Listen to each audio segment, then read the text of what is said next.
think we have quite a few, but just as a show of hands, overseas experience, okay, and IT experience overseas, okay. Okay, so that's going to be relevant to this discussion because, as Bob was saying and as Sudeep was saying, it is truly a different ballgame altogether when it comes to working overseas. Just completely different paradigm. Infrastructure, telecommunications, service providers, skill sets, host country, political situation, and many, many other such factors. So we'll talk some more about it, but again, thank you so much for having me over. I expect to keep this interactive, so if there's any questions at any time, just please feel free to ask.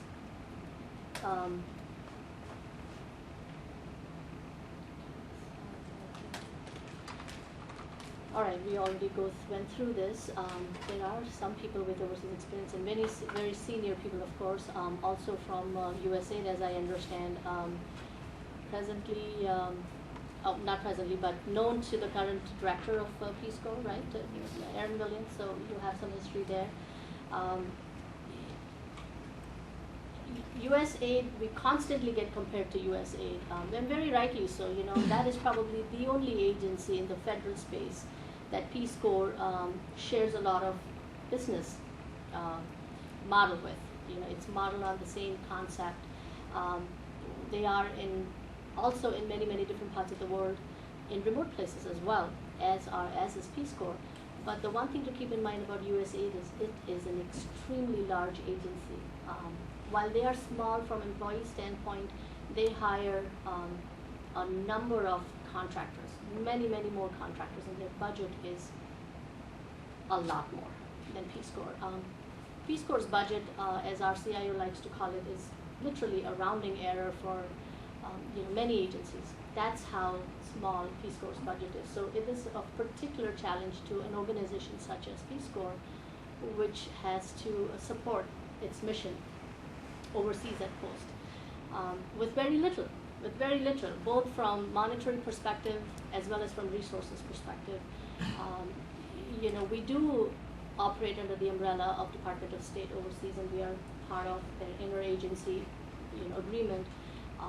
But we don't typically share the embassy space with them. We are separate. We have a separate location. They do provide security and detailing to us, and they go ahead of us and help us establish a post. But that's pretty much where it ends. There is no commonality other than we are part of an American entourage overseas. So USAID, however, USAID shares a space with the Department of State, and recently they have quasi-merged, and their chain of command actually goes up through the Department of State.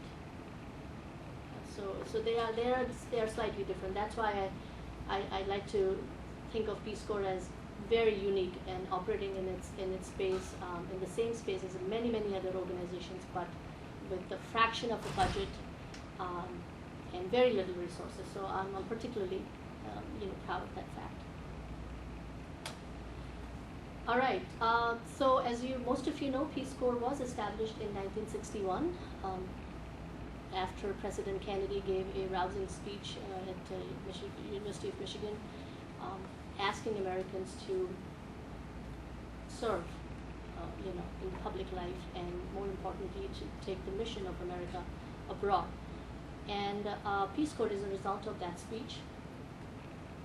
Many, many hundreds and thousands of Americans have actually served as volunteers with Peace Corps and through Peace Corps, and they are present in all walks of life today, from academia to private sector to, of course, public life.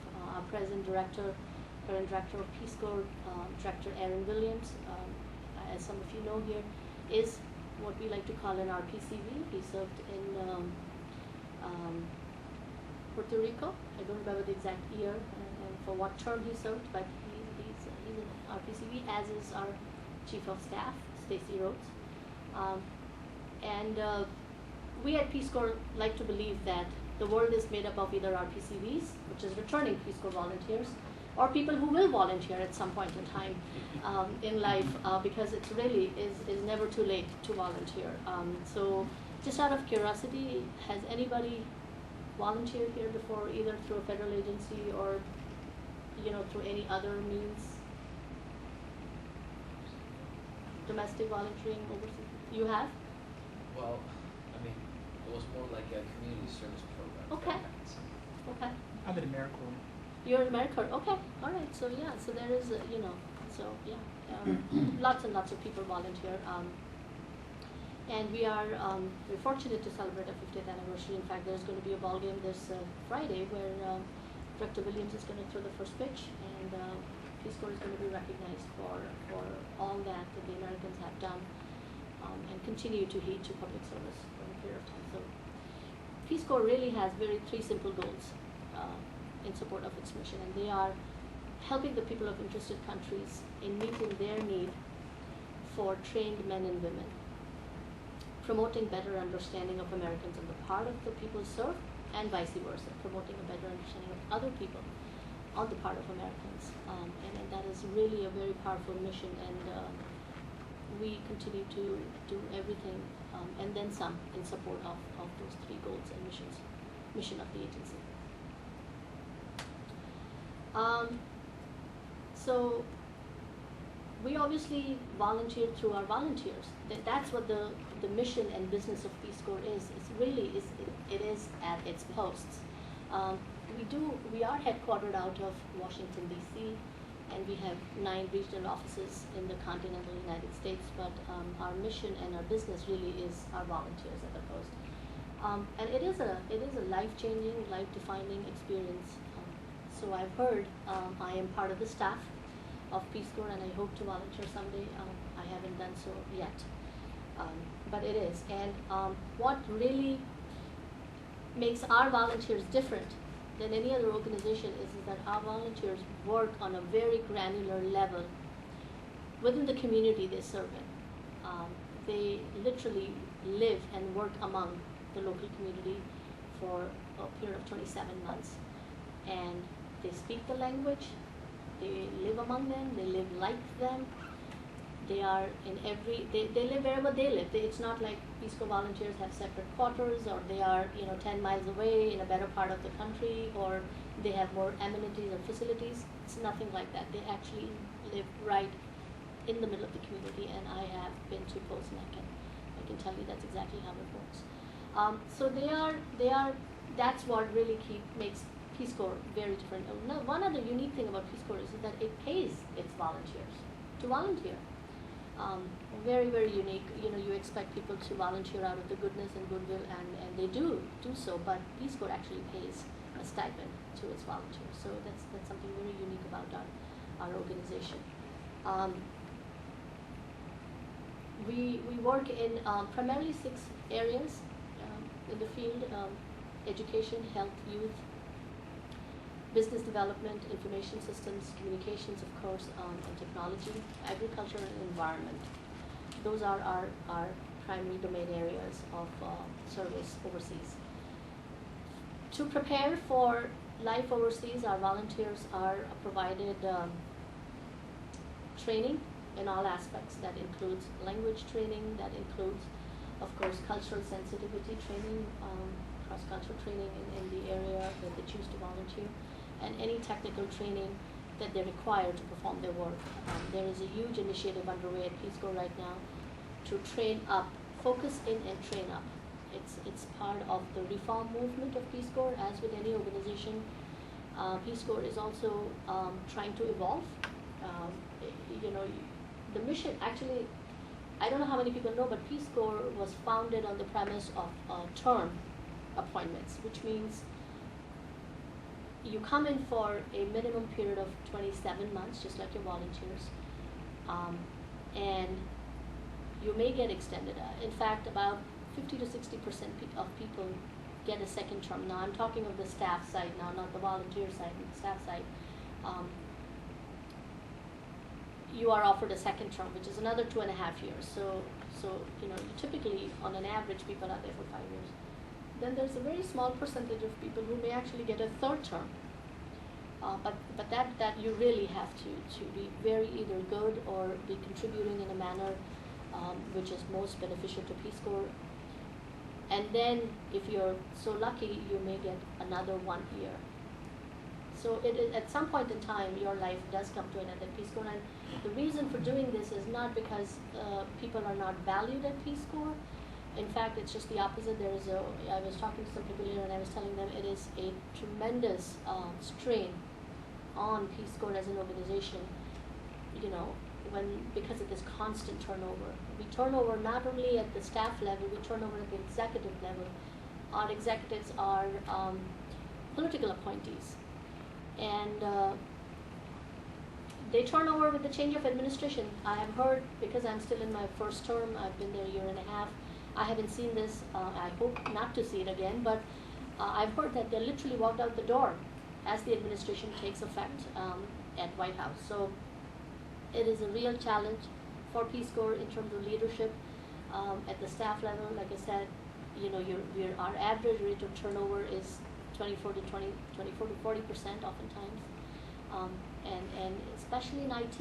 In IT, it's difficult to train. It's difficult to understand the business model and the various technologies in place that we have to support the mission of the Peace Corps. And it's not very cost effective, not to mention that you have the IP loss year over year. So it is a challenge. It's one of the challenges we face as an organization, but the premise of that was that we are continuously looking for new talent, and there's a change of ideas, there's fresh perspective. That was President Kennedy's vision for Peace Corps is that Peace Corps doesn't get bogged down with with the same bureaucracy as is in federal government as typically you tend to find, or it should not get bogged down with those kind of things, and you want to keep your perspective fresh. And so it's called the 5-year rule. There is lobbying again going on, at the Hill to abolish that, because, like I said, it is truly difficult to maintain the continuity of operations for Peace Corps. But right now, that's what it is. So, some volunteer facts for you. The average age of our volunteers is 28 years. Age 50 and over is a 7% right now, but increasing steadily. We actually recently had a volunteer who joined in Botswana who just turned 84 years old. And it is not uncommon to see seniors coming back or people of 50 plus age coming to volunteer. It is an absolutely remarkable change that we are actually seeing in this field. When I went to Uganda recently and I visited, in Kampala, I visited a post. One of the volunteers was a retiree, 65 years old, a recovering alcoholic who actually decided to transform his life, and it took him 3 years. To go through the process of applying for Peace Corps as a volunteer. He had medical issues. Of course, his security and background check was, caused a lot of problems. He was a divorcee and the financial issues and so on and so forth. But he told me, he said he just so much believes in the work and mission of the agency that he just kept at it. And there he was in probably one of the remotest corner of Uganda. So we are definitely seeing an increase in that age group, and we were actually very excited about that. A whopping 90% of our volunteers possess a college degree. That is a very good number, a very high number. And the reason for that is because those are the kind of students and young people we put out in the field who've come fresh from college and are willing to work hard and willing to learn and grow and really bring those ideals back here to the United States and enrich themselves. So that's the percentage today. We are 19% of minorities are our volunteers. From gender perspective, 60% are women and 40% are men. Marital status, 93% single, 7% married, but I like to say that is a very that's misleading only because it's not misleading statistically, but a lot of our volunteers actually find their spouses while in the field and at the post. we Meg, your Yeah, my future brother-in-law met his wife there. They were both volunteering and met each other, and then they got married once they came back to the U.S. So Peace Corps is actually responsible for a lot of marital bliss in the world. People do find their spouses and mates and friends overseas. So that is the current statistics. And of course, our active volunteers and trainees are a whopping about 9,000 and counting. So that's been a significant increase in the growth of volunteers. We were mandated by Obama administration last year to increase our volunteers. We started going down that path. We opened up recruitment. We are slowing down in that area right now because of the fiscal situation in the federal government, which is of real concern. But we are at about close to 9,000 in the field. Any questions on the volunteers? Number of staff?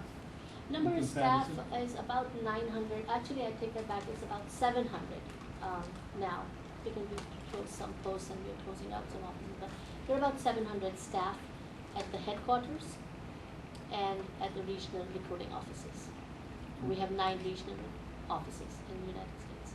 And staff overseas on posts, Staff? is it all volunteers? No, actually not. There is a skeletal staff of U.S. hires, and it's not skeletal. I think it is, in comparison, it's skeletal. At the post, we have a country director, who's a U.S. direct hire, a director of administration and operations, who's on our admin side. He's the logistics and finance officer. We have a program and training officer. These 3 form kind of like the executive core of staff. On post. Yeah. And anybody and everybody else is typically an average post has anything between 4 to 20 people, but between 4 to 10 people can be U.S. hires, rest everybody is a host country national. That includes your support staff. You have to have a medical personnel, so your nurses are U.S. hires. You have a safety and security officer who's a U.S. hire. You have your country director, your admin officer, your program and training officer. So 5 to 6 people form the core of U.S. hires. Everybody else, including the local IT specialists, as we call them, ITSs, they are host country nationals. So are the staff, in programming and training. So are the drivers and people who work there and support the medical staff. But it's a form of employment as well, actually, for the host country. So it depends. A small post can have 6 to 7 people. A large post such as Ukraine can have upwards of 20 people. But it typically doesn't go any more than that. So this is just a visual representation of the sectors our volunteers are in. As I told you, we are by far the largest in education. Business development, information, communications technology, we are about 15%, 6% in environment, and 16% in the area of health and HIV/AIDS. So that's our breakdown. Yes? Just a quick question to put it into perspective. So you have about 9,500 people, staff, and volunteers combined. What kind of an annual budget are we talking about? Sure, that's a very good question. We are talking at the agency level a budget of, and I'm going to give you the most current numbers because this is what the reality is. We are operating right now at $325 million agency-wide. We are under continuing resolution, which means the federal government decides, how much to give us month over month, and we still don't have our final numbers for fiscal year 12. We are actually right now the fiscal year is about to end this month, which is the 30th of September, and then officially we go into fiscal year 12, and our mark for the agency is at $325 million, which is, again, like our CIO likes to say, it's a rounding error in comparison to what a lot of other agencies. It's a really tough situation. That includes expanding, to give you a perspective what that number means to us by the time. So IT, of course, has its own budget. We operate, in good times we've had in the excess of $35 million. Right now we're operating very conservatively. But that pretty much, you have to survive in terms of paying the volunteers, because that's a good chunk of we do pay our volunteers, so that you have to take care of them there. That's what our business is. That's to keep the post running. That is to expand any new programs, train any volunteers, the safety and security of the volunteers, the medical provisioning of the volunteers, foraying into a new country. We are about to enter Nepal. In fact, we are probably going to be there as early as next month. All those costs are inclusive. The salaries, of course, of the staff. So it's a lot too. But, so that's the operating budget.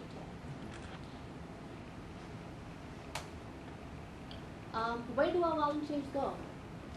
This is where they go. We're everywhere. I was actually very surprised to see this because I didn't realize with tiny islands like the Pacific Islands, we have a presence of 3%. We have a presence of 3% over there. We are in the Caribbean. We are Latin America, 23%. EMA, which is by far our better areas of the world to serve in, and I'm not talking the France of Europe or the Germanys of Europe. I'm still talking the Bolivia of Europe and the Tajikistan and the Turkmenistans of Europe, very, very small countries. And well, we are not in developing countries, you know that, right? We are either in developing countries or underdeveloped countries, and so that's why we are 41% in Africa, and very rightly so, very appropriately situated in Africa. Like I said, I was in Uganda not too long ago, and you absolutely have to be there. You absolutely have to be there. We were in fact invited by South Sudan. South Sudan is a new country. We were just invited, which is how we typically enter, is on invitation into any country. It is a diplomatic process, of course, and some of you've been with USAID, I think you can speak a lot more than I can about what that process involves and entails. But from my vantage point, I know that safety and security plays a large role in where Peace Corps decides to go. I also happened to be at the embassy in Kampala, and then I went back to the Peace Corps offices, and completely different setup. You don't have those big walls and the gates like embassy employees, and the security, while we have a phenomenal security even at Kampala, and we are in the best of areas, it is not a U.S. embassy. So we have to be very cognizant of where we go as opposed to where the U.S. embassy goes or where USAID goes. And so unfortunately we had to decline the invitation of South Sudanese to go because of safety concerns. Along the same lines, we recently evacuated from Niger because the French were attacked over there, and we just had to be proactive in securing our volunteers, and we decided to evacuate from Niger. So we are in some very poor parts of the world. We are in some very remote parts of the world. And that is actually a problem in supporting the posts. I have a question. Yes. So, in an instance of evacuation, what happens to those volunteers? Are they replaced or in another part of the world? Yes. There is a strict protocol that is followed. They are evacuated to the nearest embassy. When we evacuated from Niger, they were flown to Morocco, for example, and the ambassador plays a large role in evacuation, and he works very closely with the headquarters to determine. But after the volunteers and the local host, obviously the host country nationals are left to maintain the embassy. The post. But the volunteers are given an option of either wanting to relocate back to United States and essentially not be part of Peace Corps anymore. But our first option and first choice is always to find a place for them somewhere else. But that is a matter of logistics. It takes time because sometimes you have to retrain them, you have to retool them. As with any time you place a U.S. hire anywhere in the world, you have to work closely with the security entourage of that country. And so it's not a very straightforward process. There are also diplomatic reasons behind it. So first choice is they get out of the danger zone. They have to, they are provided safe haven somewhere else. And I mean, they literally do that. And the embassy provides helicopters and all that jazz you see in the movies that really happens. And once they're out of the country on short notice, that's when people from headquarters will fly out, regroup, and decide, the leadership decides what to best do with them. In the case of Niger, I know that there were some volunteers that were retrained and retooled and placed in different parts of the world, but there were some who just had to forego their dream of volunteering. Those kind of things do happen.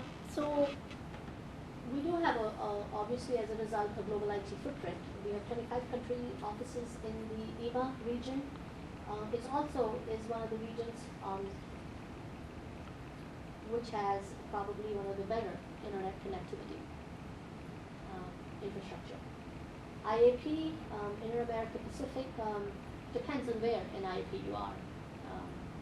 You know, if you're in Samoa versus some other place.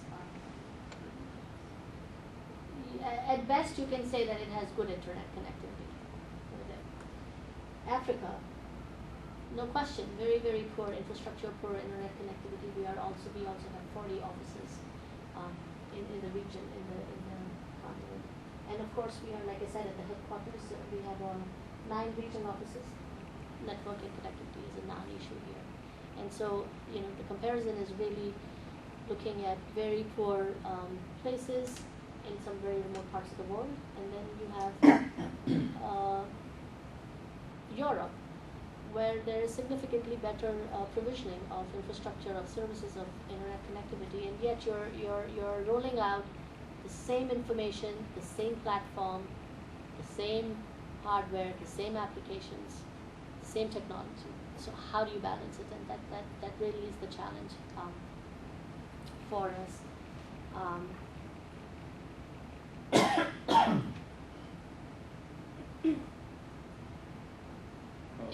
Yes. Just a question. You know, you're covering a lot of ground there with a lot of things that you're doing. And I'm just trying to figure out how you can do it all in $300 million. That is correct. Do you get, do you use the facilities of other agencies when you're operating, or is No, it we don't. just standalone? We stand alone. That's the magic of technology. That's amazing. I don't know how It is. How you would do that. I'll tell you a little bit about how we do it. Yeah. Yeah, it is truly a very remarkable situation. That's why, you know, we have to constantly reinvent our technology to see how we can. And we've gone through our growing pains. We truly have. Not too long ago, we were so you know, jumping right into that actually.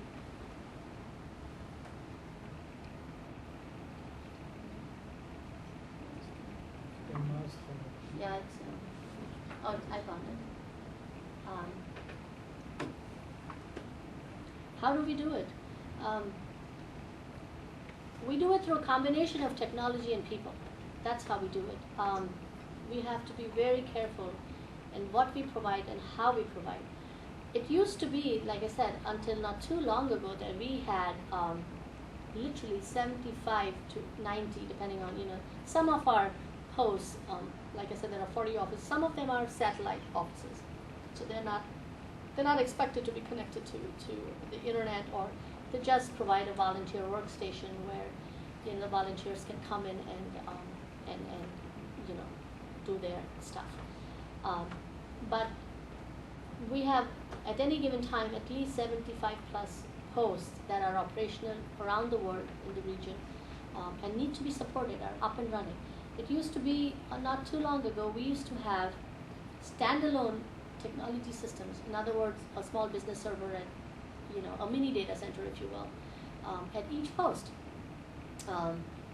which provided them the applications and served the technology needs of the post.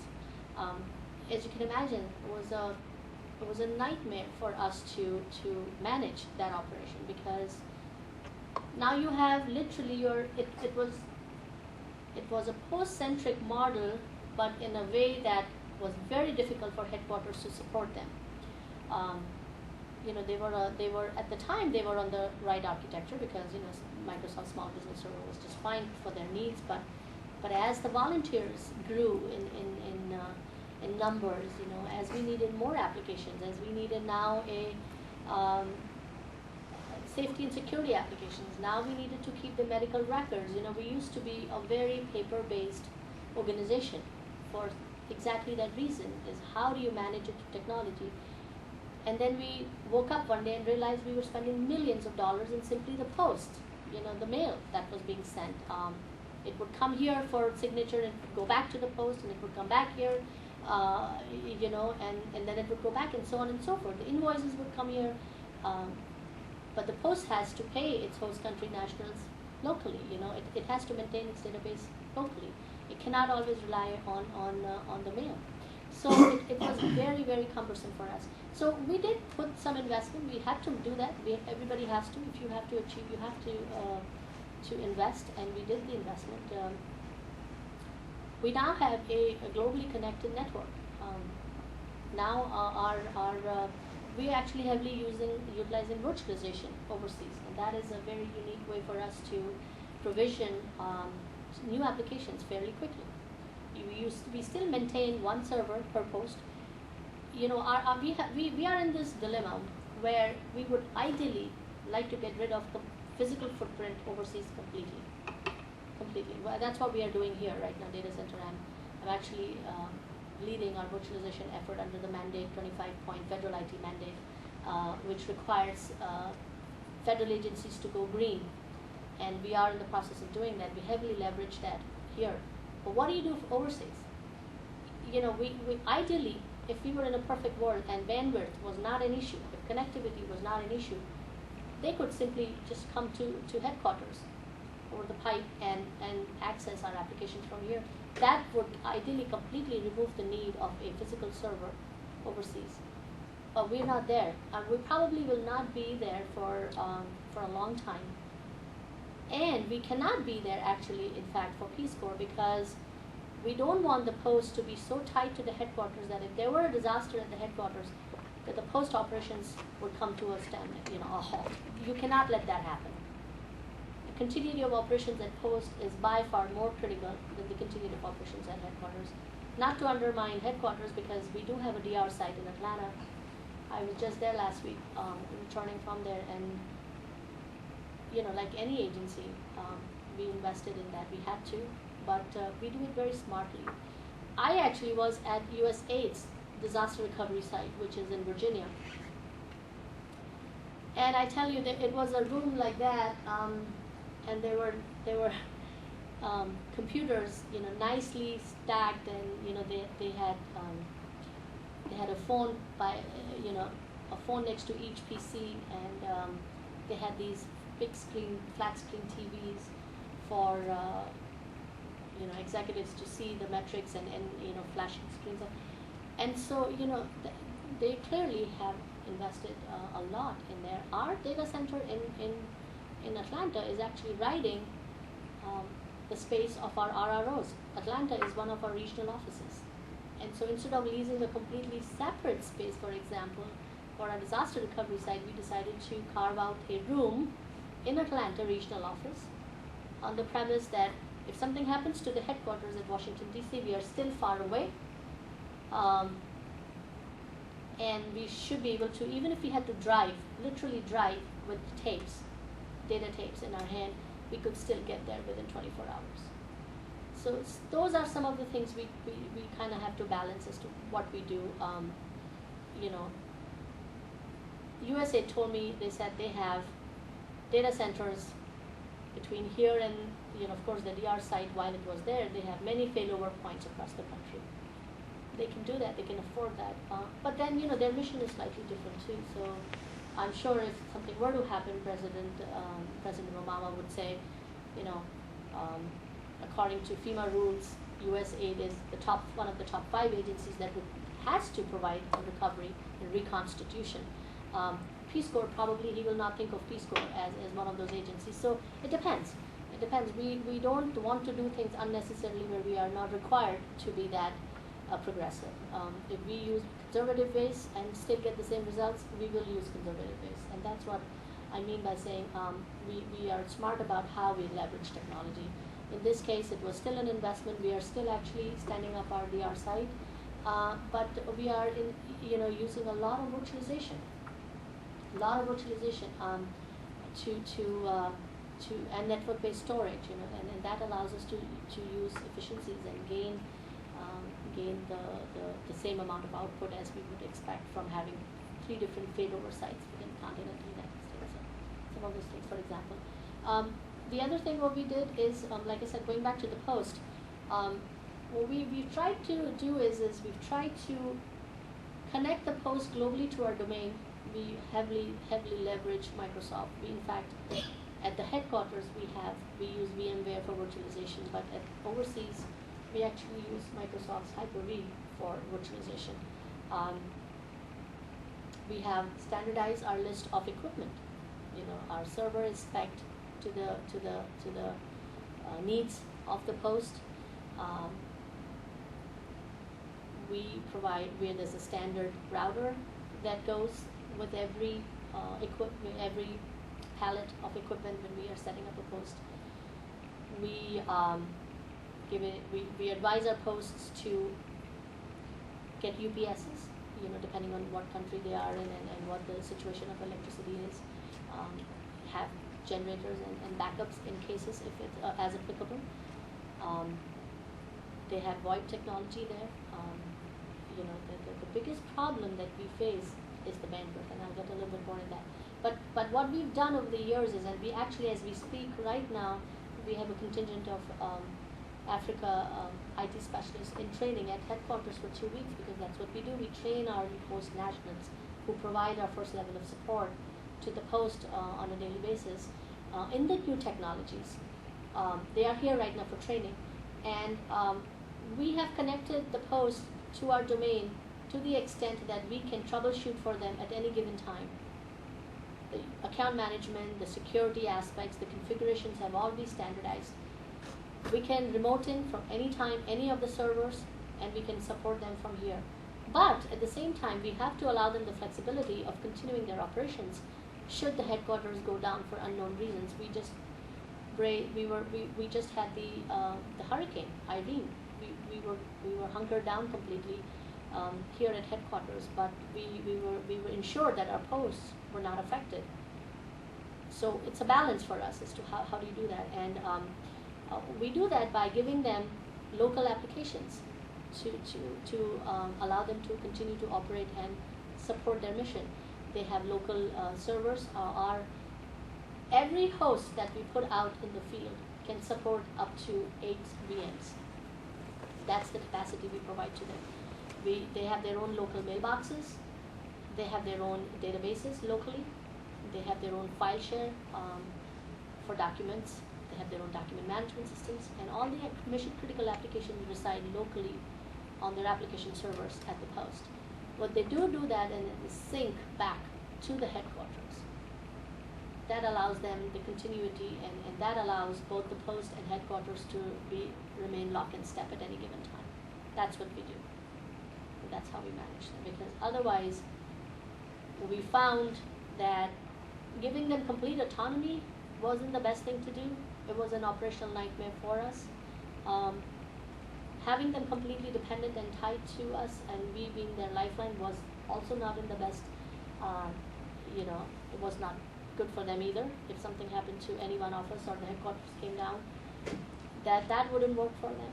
So we had to strike a balance, and that's what we've done. And we continue to refresh, as we call our posts, every 4 to 6 years. It's normal wear and tear of the hardware, normal wear and tear. That, and they grow. The documents grow. How do you contain that? So we constantly are challenged by that, and we continue to support them that way. So we want to continue to be very post-centric in our support, and this is the best way so far that we've been able to figure out. Any questions? Domestically, we have a medium-sized data center here. We actually, I'm probably one of the first female operations person at this data center because it was a mess. It was dirty when I got there, and I really mean dirty as in dirty. Not only was it there's stacks and stacks and piles of hardware and boxes and switches and wires and what have you. The floor hadn't been washed and wiped and cleaned, and it was really not pretty. So we just got somebody to vacuum and clean our data center, and it actually looks nice now. But I have oversight of the data center here at the headquarters. It's about 70 to 80 servers, given, if you count our different build environments, if you count our test environment, so on and so forth, along with our storage area network, our different machines, hosts, the backbone, the switches, and everything. It's a decent sized infrastructure. We're primarily a Microsoft shop, like I said, but we also have Linux, and all our financial systems are Linux-based systems. We use VMware for virtualization here. Overseas, we actually use Hyper-V. And we are right now upgrading to the latest version of VMware to be able to use more bells and whistles of the feature of the solution as it integrates with our different technologies in the backend. So we have Commvault, for example, as our backup solution. But we also have a lot of virtualization. We have to provide a separate management network just to be able to manage our technologies. So between our storage, between our backup, and between our network, and our servers, of course, there has to be a lot of harmony. And I really have a great story to tell because we are just gone through a major rework and upgrade of our data center. We went to the 10 gig architecture on our switches. We are now using Cisco's new Nexus architecture, 10 gig architecture. People in the private sector. I came from e-commerce. I used to work at Orbitz. We don't, where you really need to have lightning fast, results, and your word is your consumer there. We don't have any such thing, but we really try to use the best of technologies and proprietary technologies for security reasons, and also because that's that's sustaining in the long run, and we want to make investments that have long returns over a long period of time, and will continue to support our mission, and we're not changing them every so often. We also support telework. We are mandated by federal government to support telework, and we actually do it through numerous ways. We not only provide one type of solution, VPN. We also support them through remote desktop. We use VMware's View for that. And for executives who might be traveling and who really don't want to be bogged down with a lot of details around tokens and this and that, we provide them with OA, which is Outlook Web Access. So we do provide multiple options for our users. Let's see. So what is the situation of the network and the bandwidth across the world? It is really very, very unique. Africa is primarily satellites, VSATs. Actually, that's what even USAID and Department of State uses. The only difference is they buy a larger amount of bandwidth because they have the budget to do so.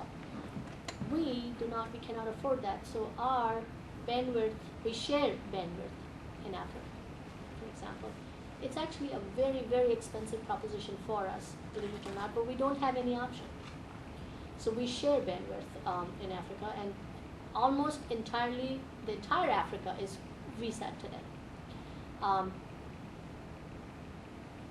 In IAP and EMA, we do have, like I said, good and best internet connectivity in comparison, and I have put some numbers here to give you, 2 megabits per second. Even that is not the best, but because we do allow our posts to really use applications locally, we provide them a hybrid solution, essentially is what I'm trying to say. not everything has to be bandwidth consuming. And there's another slide that will show you how our bandwidth, what our bandwidth usage is by service. So it really all boils down to bandwidth. There are some countries where really there is no electricity even, let alone internet connectivity. But we have to operate and do the best we can. So that's what we do. We provide that. If a post decides not to consume a lot of bandwidth, they decide not to surf the web, or they decide not to use the applications that are consuming bandwidth, the other post actually will benefit as a result because they share the same pipe. But there are limitations. If we want to increase the bandwidth, we have to literally jump through hoops. Not only is it a monetary impact to us, it also is a contractual impact. Globecom is a current provider of VSAT in Africa. And as with federal government, anytime you change anything on a contract, it's its own process. It's a very cumbersome process. So right now, a lot of our focus is on Africa, and we, in fact, there is an initiative underway where our CIO is working very, very closely with the regions and the leadership of the regions in providing options of local service providers in Africa. That's the research my team and my peer team is doing, is they are researching the different options, because it is actually changing in Africa too. They are laying a fiber optic cable in the country, and the services are getting better. So there are now options of local ISP providers there, but it's a different model.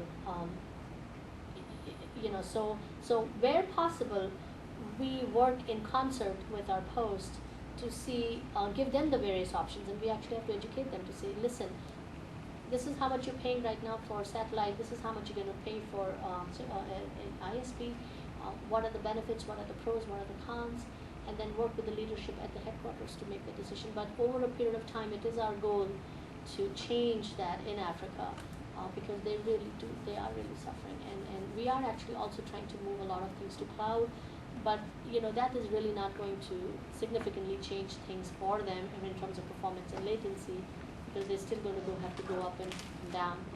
But that's what we do. And this was what I was trying to tell you with that visual representation of what our bandwidth usage is. Really, intranet web browsing consumes the largest amount of bandwidth for our posts, followed by email and things like that. We do provide an outbound internet connection to our posts, so they can do their research or what have you. Just a quick question. So given your budget constraints, how often do you replace your hardware and infrastructure? Very good question. We actually refresh every 4 years. That's our cycle of refresh. We believe that that's what our historical data has shown us, is that the normal wear and tear, and not only the wear and tear, it's also the model goes out of support, right? U.S. Being part of the federal government, we have to provide the equipment from here. We cannot use a local provider in the host country to get the equipment. So, that's one of the challenges I'll talk about shortly, but it's a logistics nightmare for us to provide that new equipment very often. But traditionally 4 to 6 years, we can. That's what we refresh. We refresh the desktops, we refresh the server, the monitors, the switches, the routers, everything. We do a full package refresh. We are actually going through the refresh of Africa as we speak. That was one of my biggest project and challenges when I took over this team, was refresh of Africa region. And the ITS that I was talking about earlier, who are in the country right now, getting trained, are the last contingent of the countries and the posts that will be refreshing in the coming months.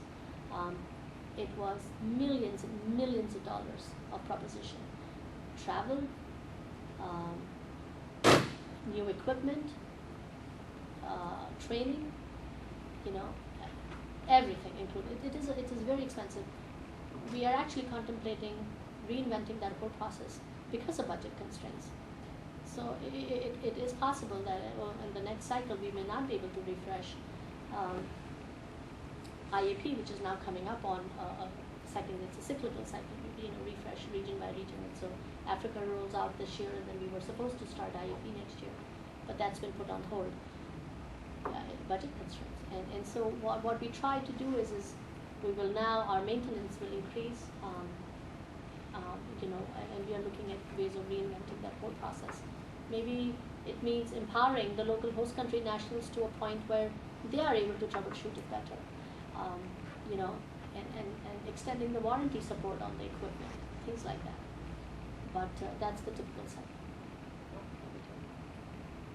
Hardware and software, both. So really, this is probably my last couple of slides. Our challenges remains bandwidth. 75 different posts worldwide, connected in with a virtual private network, but also 75 different ISPs, literally from good connectivity to VSATs, very poor connectivity. That is our challenge constantly. So it's really smart to think to put a hybrid solution. That's what we've recognized over the last couple of years is you cannot have one or the other. There is no such thing, at least for us, in the light of budget constraints. If we had the money, a totally different situation. Then you have all the resources and money-wise and people-wise to do it. But in the absence of that, you really have to be hybrid. Give them local, give them internet. We are experimenting with cloud right now. I'm leading an initiative to go to the cloud domestically. We do have 1 or 2 posts we're going to pilot in that project, and we'll see what the results are and take a decision. Infrastructure, power, local situation in the host country, always an issue. Like I said, there are some posts that just don't even have utility power most of the time. That's a challenge for us. Posts are the region is always asking us over here, why can't you roll out a video, for example, a training video over the net? Why can't you do that? They are connected to you. Well, it's difficult for us to explain to them that if you roll that out, some posts who have good connectivity, good bandwidth, will be able to consume it better, but the other posts will not. So it's not going to be an equal consumption by everybody, and we have to be very cognizant of what kind of solutions we provide. So we landed up mailing a CD to them. That's how we did it. So those are some of the things we do. I was talking about logistics. We have a central provider here of our equipment. Even at that, it's very difficult to ensure that you are going to different parts of the world. Customs are different in every country. You don't know what is the lead time if in China is a great example. We send our equipment to China, and if you put Peace Corps, it never will clear customs. Never does. China is, again, one of those countries which it is not today and will never be on our domain. Political reasons and reasons beyond IT, control of IT. So whenever we refresh China, we hand carry some of the stuff.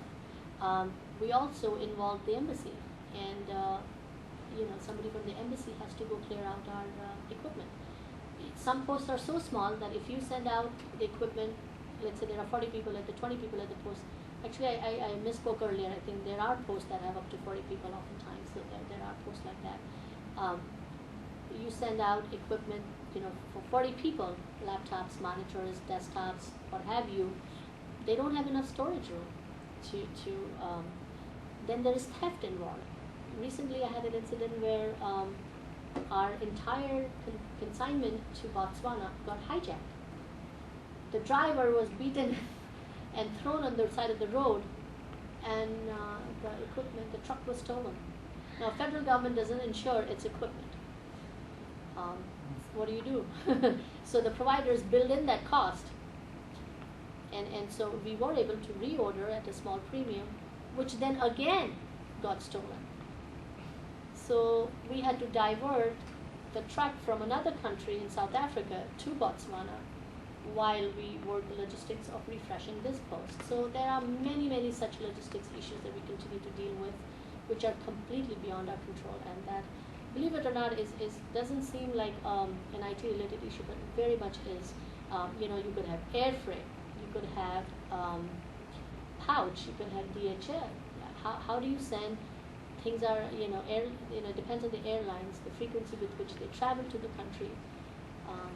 So you know, everything has to come together, and that's a big challenge. The supply chain you were talking about, it does play a huge part in IT.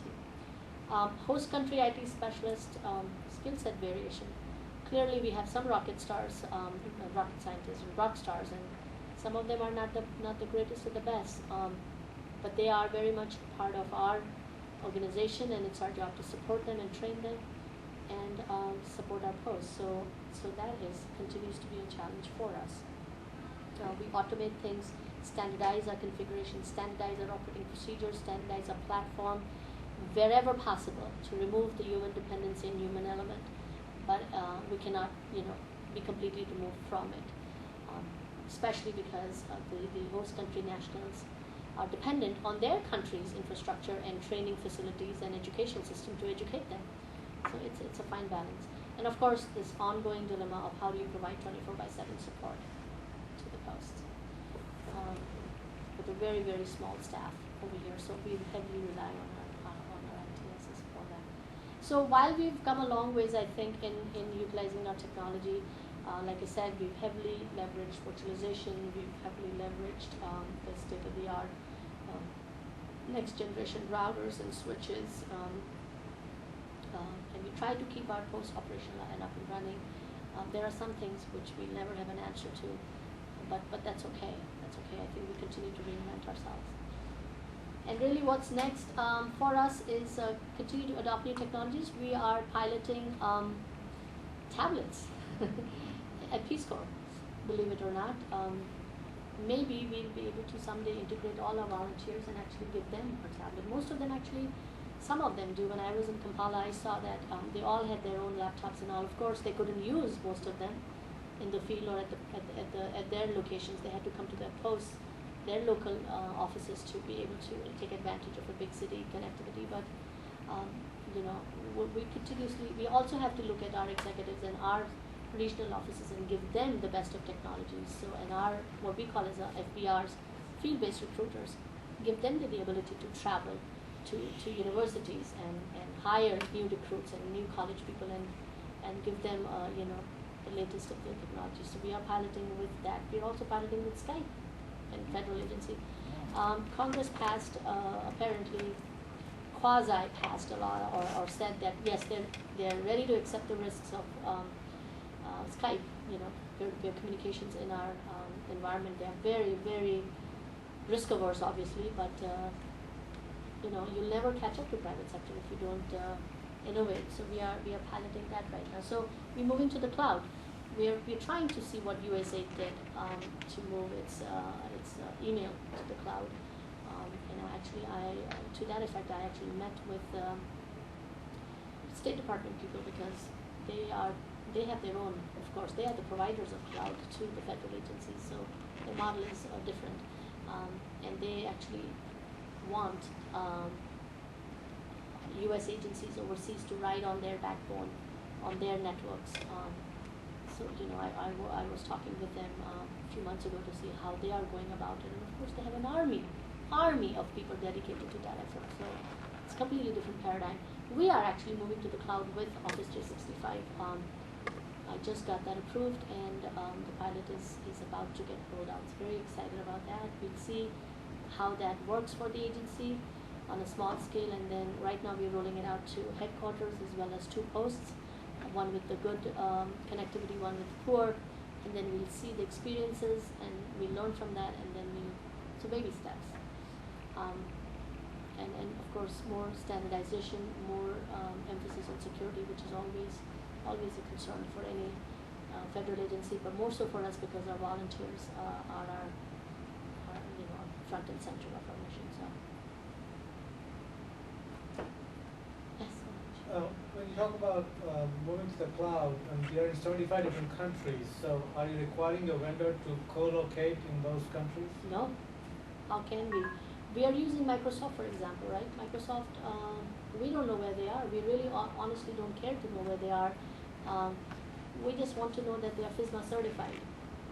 And as long as they meet all the security regulations and accreditations, and their platform is secure and has been, because we fall in the federal category, as long as they can show us the documentation and they can show us the accreditation, we don't care where they are.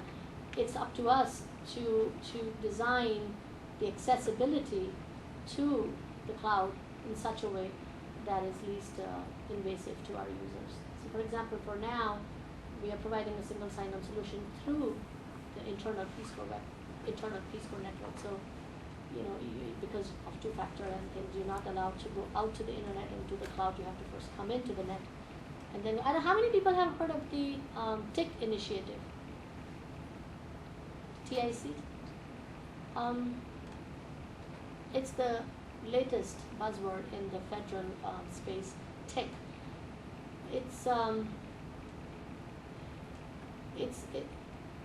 Everybody, especially the overseas agencies, will now have to come to United States and go back every time traffic has to be passed. I'm forgetting the full form of TIC, but it's prompted by security. So how we used to right now, our model is that we provide direct output, outbound connection to the internet at our post. That cannot happen anymore. They have to first come here, back to United States, then go back out. And USAID has apparently piloted that or is in the process of doing that. I don't know much about it, but if that becomes a mandate, it is going to be an extremely cumbersome and expensive latency will proposition. be increased so much.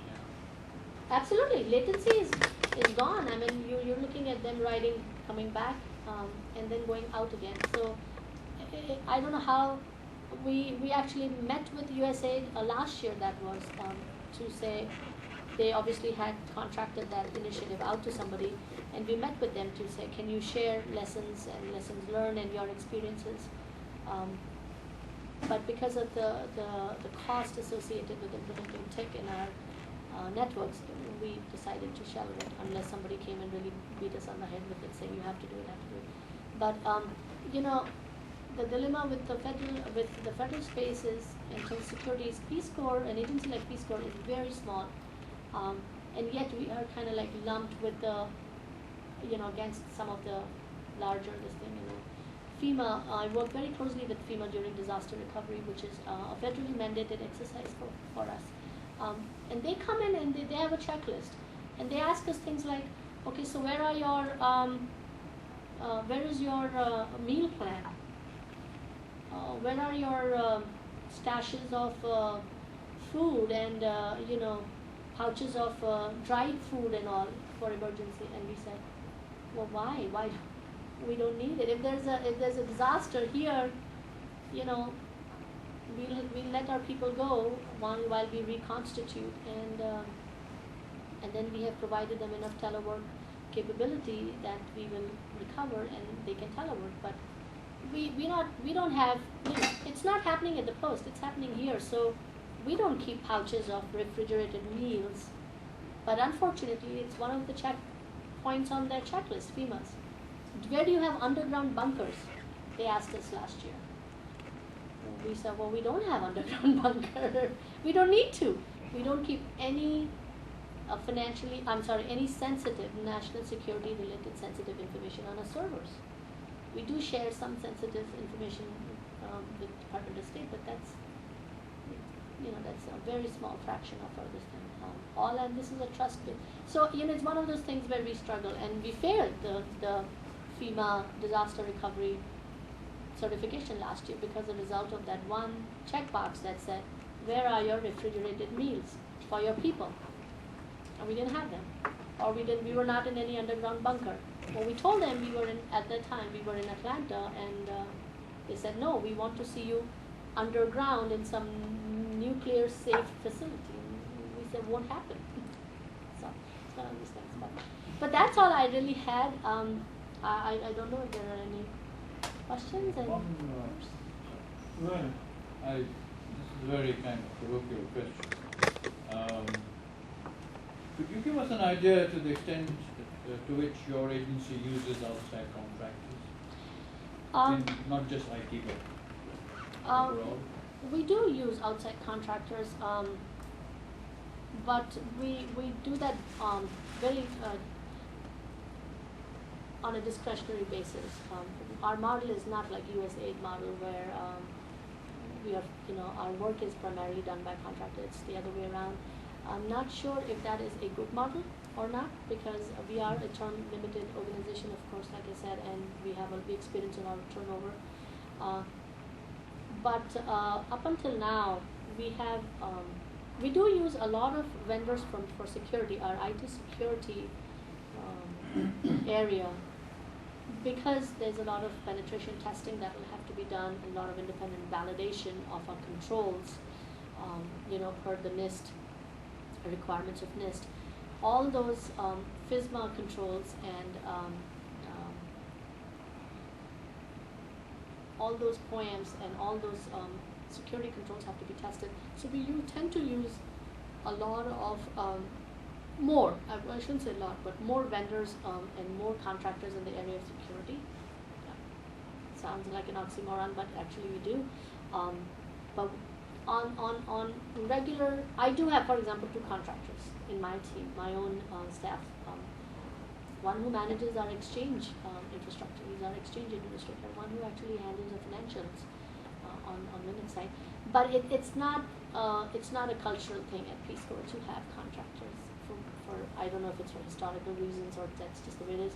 We do require our vendors and contractors to go through strict security background checks, and we prefer that they be U.S. citizens, but that is just a preference. It's not a law. And just by the same token, we don't use open source for precisely the same reason. Very proprietary, and we pay through our nose for licenses and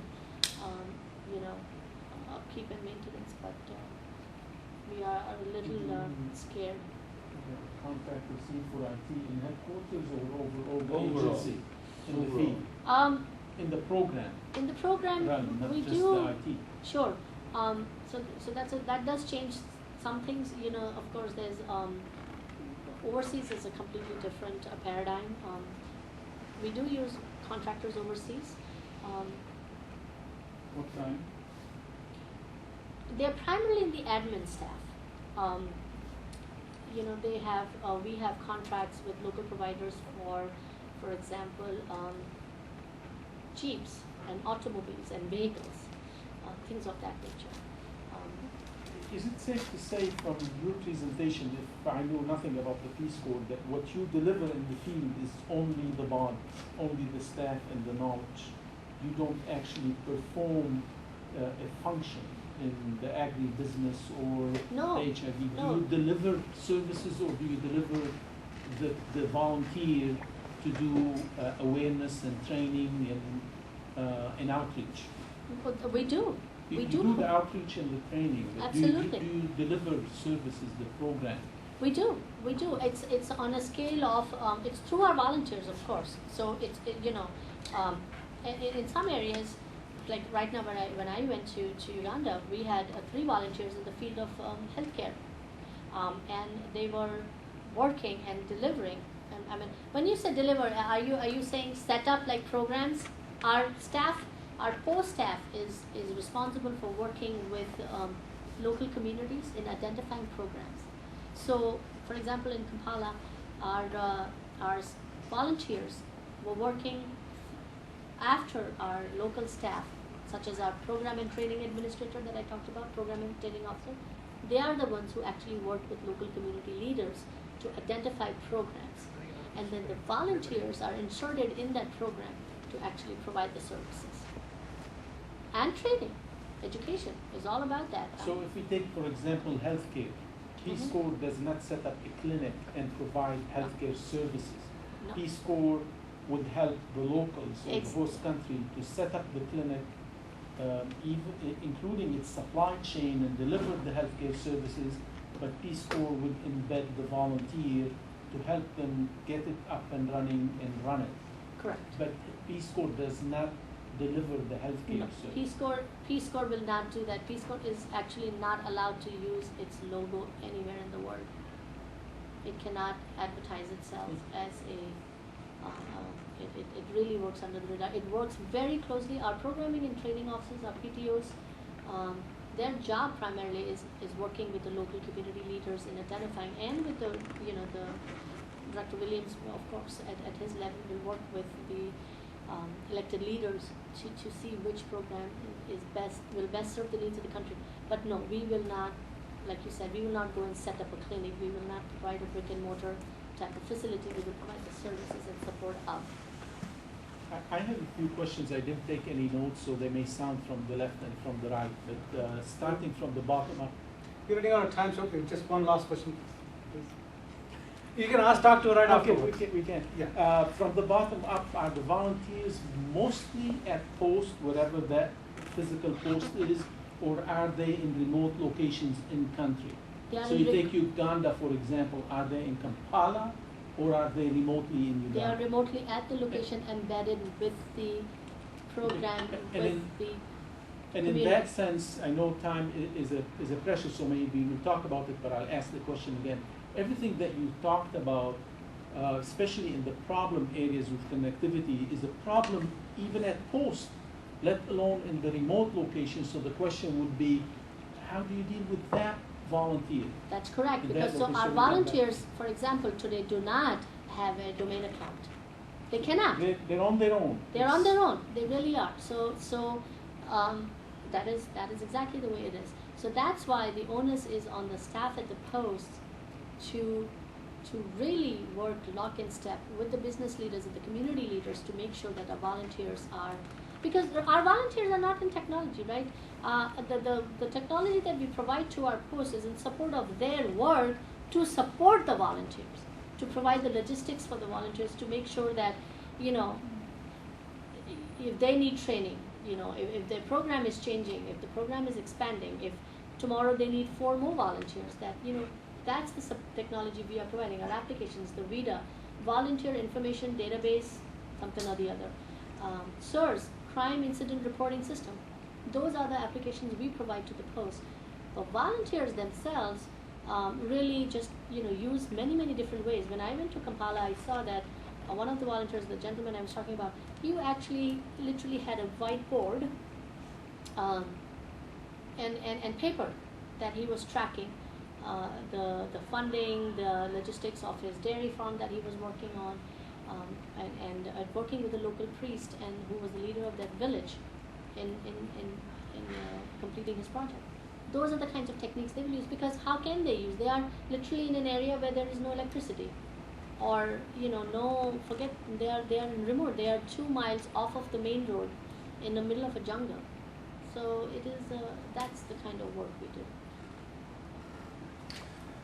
Okay, thank you. Thank you for coming. We have one more graphic to go, and let's do that quickly. That's exactly right. You want to maybe use the young girl over there? Oh, sure. No peeking, Cindy. just pick out Hi. one.